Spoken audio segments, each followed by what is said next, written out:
Conságrate a Dios cada mañana. Haz de esto tu primer trabajo. Por la mañana, oh Señor, elevo a ti mi voz. A tu buen nombre doy loor, con gratitud mi Dios. Buenos días, Señor Jesús. ¿Qué tal, amigos? ¿Cómo amanecieron? Esperamos que todos estén bien y contentos. En este día pidamos al Señor Jesús que nos ayude a ser la sal de la tierra para poder dar sabor a nuestro mundo. Pidamos que obre en nosotros para hacer de este mundo un mejor lugar. Bienvenidos a su programa Buenos días, Señor Jesús.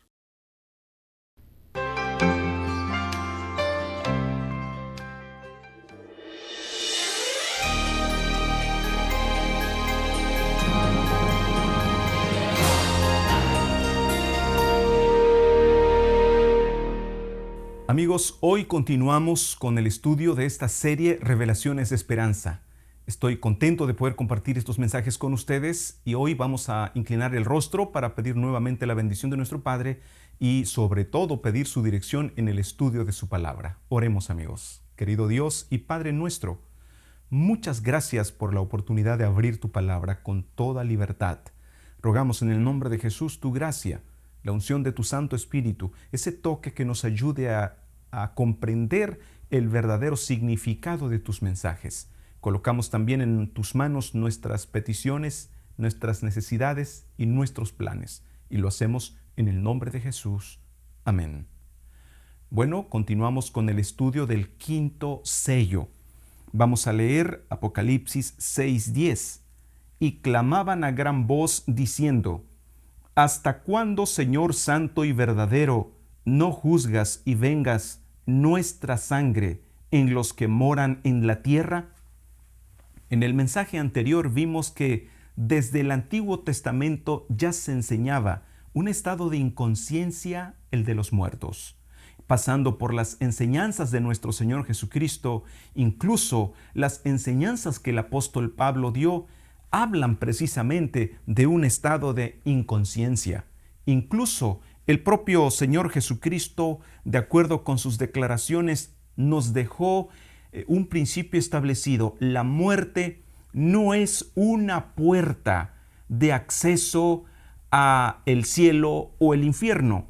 La muerte es un estado, en otras palabras, un estado de inconsciencia. Un estado de inconsciencia del que todos los que mueran despertarán. Así lo dijo en Juan 5, 28 y 29. No os maravilléis de esto, porque vendrá hora cuando todos los que están en los sepulcros oirán su voz, y los que hicieron lo bueno saldrán a resurrección de vida, mas los que hicieron lo malo a resurrección de condenación. Así que el estado de los muertos es un estado de inconsciencia. Sin embargo, cuando leemos Apocalipsis 6, 9 y 10, cuando se abre el quinto sello, dice: cuando abrió el quinto sello, vi bajo el altar las almas de los que habían sido muertos por causa de la palabra de Dios y por el testimonio que tenían. Estas personas que evidentemente están muertas y están bajo el altar, de acuerdo con la visión que el apóstol recibe, ¿qué estaban haciendo? Versículo 10. Y clamaban a gran voz diciendo: ¿Hasta cuándo, Señor santo y verdadero, no juzgas y vengas nuestra sangre en los que moran en la tierra? Entonces, si los muertos están en un estado de inconsciencia, ¿cómo Apocalipsis nos dicen que están clamando a Dios? ¿Acaso la Biblia se contradice? Evidentemente no, amigos. La Biblia, de hecho, fue escrita en distintos estilos literarios. Es una riqueza literaria que compone las distintas partes de la Biblia. Y es importante considerar que estos dos textos que componen el mensaje de esta ocasión, que son parte del quinto sello, estos dos textos están en un contexto particular donde hay, por ejemplo, un ser viviente con forma de toro, otro de forma de león, otro con forma de águila, incluso uno con forma humana. Hasta también se menciona al Señor Jesucristo, pero no como una persona, sino como un león. Incluso cuando Juan escucha que se trata de un león, al ver lo que encuentra no es un león, sino un cordero como inmolado. Así que ustedes podrán ver que se trata claramente de un lenguaje simbólico, no de un lenguaje literal. Y esto entonces es apenas un ejemplo de la gran riqueza de los estilos literarios en que las escrituras precisamente se registraron. Otro ejemplo de este estilo literario es el que está en el libro de los Jueces, cuando Jotán supo que Abimelec había sido coronado como rey, se burló. Y mire lo que dijo en Jueces 9, 8 y 9. Fueron una vez los árboles a elegir rey sobre sí, y dijeron al olivo, reina sobre nosotros. Mas el olivo respondió, he de dejar mi aceite con el cual en mí se honra a Dios y a los hombres, para ir a ser grande sobre los árboles.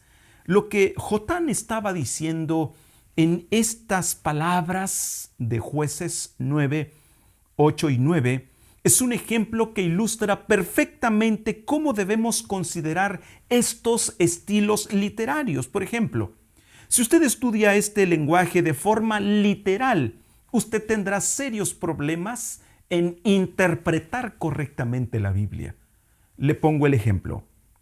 Si usted considera este lenguaje como un lenguaje literal, tal como se dice, usted podría concluir con que los árboles hablan, que usted puede platicar, no en un sentido literal, no en un sentido figurado, quiero decir. Usted diría que estos árboles hablan, así como usted y yo hablamos.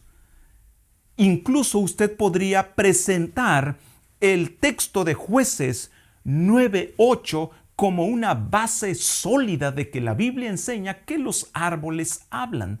Pero evidentemente, algunas personas lo mirarían o la mirarían a usted con bastante sospecha. Se estarían preguntando, ¿por qué usted piensa de esa manera? Usted está interpretando un pasaje en un lenguaje, en una forma literal, cuando claramente se trata de un lenguaje prácticamente simbólico. Es un lenguaje figurado que está efectivamente enseñando una lección. Lo que Jotán está haciendo es menospreciando el liderazgo de Abimelec. Ustedes pueden leer el capítulo completo de Jueces capítulo 9 y entonces llegaría a la conclusión de que de ninguna manera puede ser un fundamento para enseñar que los árboles hablan, como tampoco el texto que acabamos de leer en Jueces puede ser un fundamento para decir que los muertos hablan.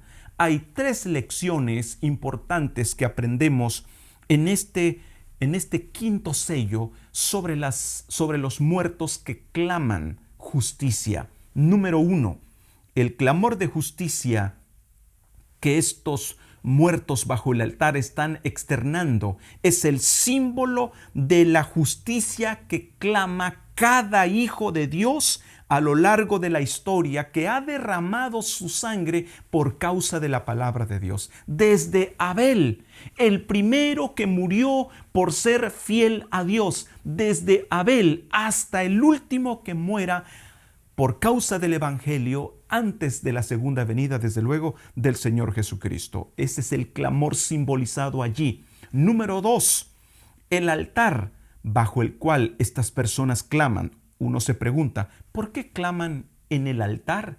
Bueno, en Levítico 16:11, porque la vida de la carne en la sangre está, y yo os la he dado para hacer expiación sobre el altar por vuestras almas, y la misma sangre hará expiación de las personas. ¿Por qué se menciona a estos que claman en relación con el altar? Porque precisamente la figura del altar es una figura de sacrificio. La vida de ellos fue entregada prácticamente como un sacrificio por amor a Dios. Y el tercer elemento es que se trata de un mensaje que nos advierte que ninguna injusticia cometida contra los hijos de Dios será pasada por alto.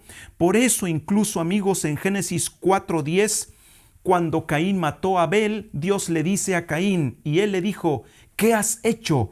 La voz de la sangre de tu hermano clama a mí desde la tierra. No es que la sangre hablaba literalmente, es un lenguaje simbólico que representa un clamor de justicia prometido incluso en Zacarías 2:8, que dice la última parte: porque el que os toca la niña de su ojo. Nadie puede meterse con un hijo de Dios sin tener consecuencias. Estas almas que claman nos recuerdan, amigos, que nada de lo que ocurre en este mundo, ninguna injusticia, es pasada por alto por Dios.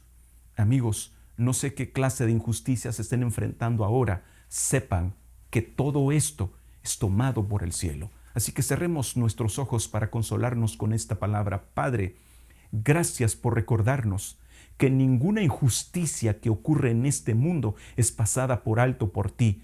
Tú harás juicio. Ayúdanos a confiar que tuya es la venganza y no nuestra, que el resultado final será la gloria para los que murieron confiando en ti. Lo rogamos en el nombre de Jesús. Amén.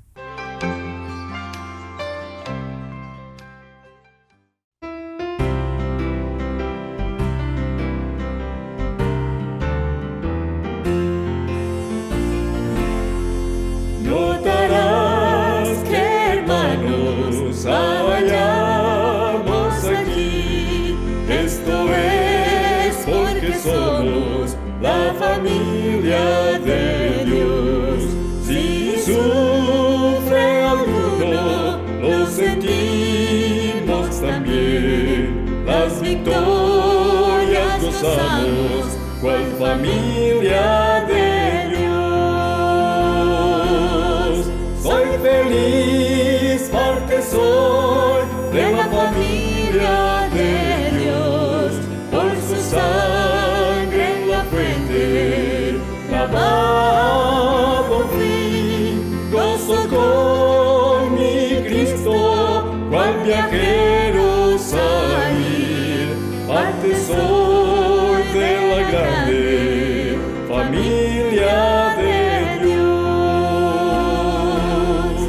Desde el orfanatorio a la casa del rey, de pobre a rico fui llamado a servir. De débil a fuerte Él me transformó. No soy digno, mas gloria a Dios, soy parte de Él. Soy feliz, parte soy de la familia de Dios, por su sangre en la fuente, lavado fui, gozo con mi Cristo, cual viajero salir, parte soy de la grande familia de Dios.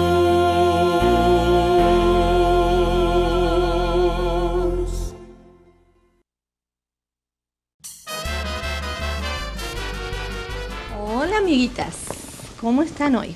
Bien. Qué lindo es verlas otra vez. Hoy les voy a contar una historia de la Biblia acerca de 3 mujeres. Había una época en que faltaba la lluvia y había mucha hambre en la tierra. Entonces, una señora que se llamaba Noemí tenía a su esposo y ellos vivían en una tierra. Como no había comida, no había alimento, decidieron irse más lejos, a la tierra de Moab, donde ahí había alimentos y ellos podían tener lo suficiente para su familia. Ellos tenían 2 hijos varones. Entonces se fueron, dejaron a toda su familia en esta tierra donde vivían, se despidieron de todos y se fueron a una tierra que no conocían, a una tierra que estaba lejos. Esta tierra se llamaba Moab. Ahí vivió Noemí con su esposo y sus 2 hijos varones. Crecieron los hijos, pero ¿saben? El esposo de Noemí se murió y ella se quedó viuda, se quedó sola con sus 2 hijos varones. Pero ahí tenían alimento y trabajo, extrañaban mucho a su familia que estaba lejos y no podían ir a visitarlos. ¿Ustedes tienen familia lejos de aquí, de McAllen? Sí, ¿verdad? ¿Y la ven seguido? Más o menos. A veces podemos ir a visitarlos. Nosotros tenemos familia en Dallas y está lejos Dallas, por ejemplo. Y nos gusta ir a verlos y siempre los extrañamos y extrañamos a nuestra gente. Bueno, así le pasaba a Noemí con sus 2 hijos. Pero los hijos crecieron, conocieron 2 señoritas de esa tierra con las que se casaron. Estas jovencitas no amaban a Dios, pero aprendieron a conocer a Dios a través de las enseñanzas de Noemí y de sus esposos. Pero saben, pasaron unos pocos años y los muchachos también murieron. Y ahora se quedaron solas Noemí y sus 2 nueras. Una de ellas se llamaba Orfa y la otra se llamaba Ruth. Las 3 mujeres se quedaron solas. Noemí estaba muy triste porque ahora ya no estaban sus hijos, no estaba su esposo. Ella extrañaba mucho a su familia donde habían quedado y pensó, yo me voy a volver a mi tierra. ¿Qué me voy a quedar haciendo acá? No tiene sentido que me quede en esta tierra donde no conozco a nadie, ya no tengo a mi esposo y no tengo a mis hijos. Me voy a regresar a mi tierra. Y así es que se preparó toda su ropa, acomodó sus cosas y les habló a Ruth y a Orfa y les dijo, ustedes pueden regresar con sus padres y quedarse con ellos. Yo voy a regresar a mi tierra y ustedes se pueden volver con su familia. Y las 2 le dijeron, no, Noemí, queremos acompañarte, queremos ir contigo, queremos hacer todo este viaje e ir a conocer a tu familia. Pero Noemí les dijo, no, ustedes tienen que regresar con los suyos porque no tiene sentido que vengan conmigo. Entonces empezó su camino y se despidió de Orfa. Lloraron, se abrazaron con Noemí, con Ruth, y Orfa se regresó hacia la casa de su familia y de sus padres. Pero Ruth le dijo, Noemí, no me pidas que te deje, no me pidas que te deje, yo quiero ir contigo a donde tú vayas, yo iré. Tu Dios será mi Dios, tu pueblo será mi pueblo, yo quiero ir contigo. Entonces Noemí se dio cuenta que Ruth realmente la quería mucho. La quería tanto que estaba dispuesta a dejar a toda su gente, a toda su familia, para irse con ella a un lugar que no conocía. Así que dejó que la acompañara. Y viajaron mucho hasta que llegaron a la tierra de Canaán. Pero no tenían nada para comer, no tenían alimentos, no tenían trabajo, eran 2 mujeres solas. Y ustedes saben que en esa época en Israel había una costumbre. Era la época de segar, de cosechar los granos, de sacar las espigas. Entonces en cada campo la costumbre era que los granos que se caían se quedaban en el suelo y la gente pobre iba y los recogía. Entonces Noemí le dijo, había un campo por ahí cerca que era de un familiar del esposo de Noemí, un hombre que se llamaba Booz. Entonces Noemí le dijo a Ruth, ¿por qué no vas a ese campo y recoges las espigas que están en el piso, en el suelo, y traes para que podamos tener alimento, los granos y las espigas? Y eso fue lo que hizo Ruth. Ruth amaba mucho a Noemí, por eso la siguió hasta ese lugar. Se fue a ese campo y empezó a juntar todos los granos y las espigas que estaban en el suelo. Y ese día se llevó muchos a la casa con Noemí para poder cocinar, para poder hacer el pan y los alimentos. Muchos cereales se llevó ese día. Y así hizo al día siguiente. Uno de esos días el dueño del campo, Booz, pasó por ahí y vio a una jovencita diferente. Entonces le preguntó a uno de sus siervos, ¿quién era? él le dijo que era la nuera de Noemí, que había venido con ella desde la tierra de Moab. Entonces Booz habló con Ruth y le dijo que ella podía recoger las espigas todos los días y que si alguna vez tenía sed podía ir a tomar del agua que había en los cántaros donde todos los siervos podían tomar agua. Y ahí empezó a conocerla y a interesarse en ella. Tanto fue así que fueron pasando los días. Ruth volvía a su casa con Noemí cada vez trayendo más granos y trayendo más espigas y de esa manera podían tener para alimentarse. Se querían mucho, Ruth y Noemí se querían mucho, mucho. Entonces, un día, Booz le propuso casamiento a Ruth y se casaron. Hoy Noemí estaba tan feliz porque Ruth había podido casarse nuevamente. Era una mujer joven y después de unos años tuvieron un niño. Ese niño se llamaba Obed. Y ahora sí que Noemí estaba tan feliz porque era abuela y podía distraerse todos los días con un niñito a quien ella cuidaba, a quien ella atendía, le daba de alimento y toda la familia volvió a ser feliz nuevamente. Tuvieron ese niño y Ruth fue muy feliz junto con Noemí. ¿Se acuerdan ustedes de esta historia de la Biblia? Sí, ¿verdad?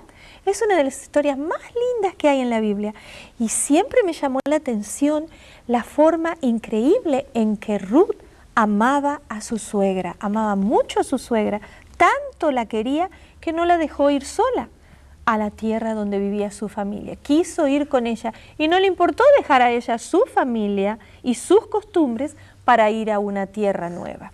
Esa es una historia que siempre vamos a acordarnos. Hasta la próxima, niños.